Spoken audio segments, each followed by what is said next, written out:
पुराने ज़माने की बात है, एक छोटे से गांव में एक मौलवी रहा करता था। खुदा का करना ऐसा हुआ कि मौलवी का रिश्ता पास वाले गांव में तय हो गया। जब वो निकाह के लिए रवाना होने लगा तो रास्ते में एक मीरासी से मुलाकात हो गई। मौलवी को ख्याल आया कि अकेले जाने से बेहतर है कि मीरासी को साथ ले जाऊं।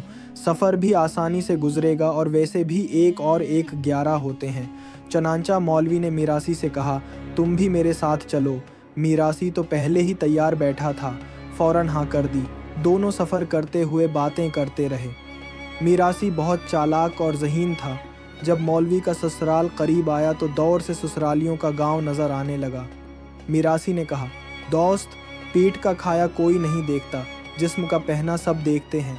इंसान की इज़्ज़त उसके लिबास से होती है। तुम तो उनके दामाद हो, जो मर्ज़ी पहन लो तुम्हारी इज़्ज़त कम नहीं होगी, लेकिन अगर मुझे इन हालतों में देखा गया तो तुम्हारी नाक ज़रूर कट जाएगी। अगर अपनी इज़्ज़त बचाना चाहते हो तो अपने कपड़े मुझे दे दो और मेरे कपड़े तुम पहन लो। सादा लोह मौलवी मीरासी की चकनी चपड़ी बातों में आ गया।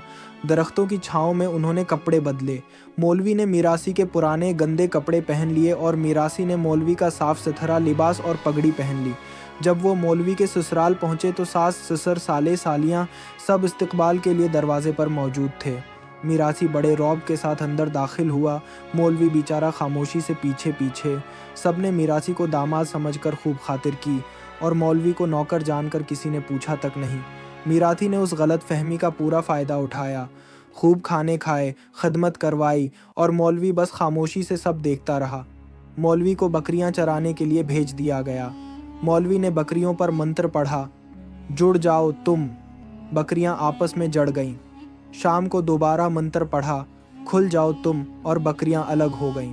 जब मौलवी वापस घर आया तो देखा मीरासी अब भी रौब के साथ बैठा है और सब उसकी खिदमत कर रहे हैं। जब मौलवी की बेवी खीर की प्लेट लेकर आई और मीरासी को शौहर समझकर प्लेट पेश करने लगी तो मौलवी के सब्र का पैमाना लबरेज हो गया।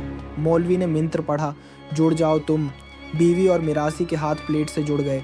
जब सास ने मदद की कोशिश की तो मौलवी ने फिर मंत्र पढ़ा और वो भी जुड़ गई। ससुर आया, उसने भी हाथ लगाया तो वो भी जुड़ गया। सब हाथ छुड़ाने की कोशिश करते रहे। आखिरकार मौलवी ने रहम खाकर मंत्र पढ़ा, खुल जाओ तुम, और सब आज़ाद हो गए। उसके बाद रात को जब मीरासी को रफ़ा हाजत की ज़रूरत पेश आई, मौलवी को साथ ले गया। मौलवी ने उसे दरख्त के तने पर बैठने को कहा, फिर मंत्र पढ़कर तने को उसकी पीठ से चिपका दिया। जब वो वापस गांव आया तो सब उसका मजाक उड़ाने लगे। सारा गांव हंसी से लौट-पोट हो गया। मीरासी की सबके सामने खूब जग हंसाई हुई। आखिरकार मीरासी ने हकीकत बता दी कि वो असल दामाद नहीं, मौलवी ही असली दामाद है। मौलवी ने मंत्र पढ़ा और तना उसकी पेट से अलग हो गया। ससुराल वाले मौलवी को सर आंखों पर बैठाने लगे, लेकिन मीरासी तो मीरासी था। उसने बदला लेने की ठान ली। आधी रात को मौलवी को शदीद प्यास लगी।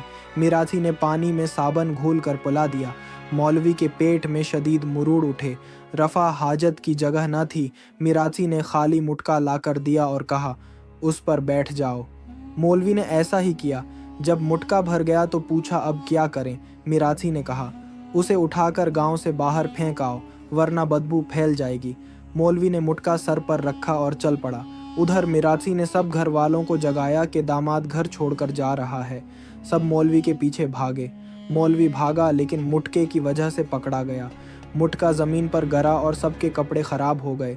सुबह होते ही मौलवी और उसकी दुल्हन को रुखसत कर दिया गया। जैसे ही वो तीनों गांव से निकले, मौलवी ने हाथ जोड़कर मीरासी से कहा, खुदा के लिए मुझे बख्श दो, तुम अपनी राह लो, मैं अपनी। और कहा, मैं अपनी नस्लों को वसीयत करके मरूंगा कि कभी किसी मीरासी पर एतबार न करना। प्यारे दोस्तों, उम्मीद है आपको आज की कहानी पसंद आई होगी। अगर पसंद आई हो तो कमेंट में ज़रूर बताएं और हमारे चैनल को सब्सक्राइब करना न भूलें। शुक्रिया।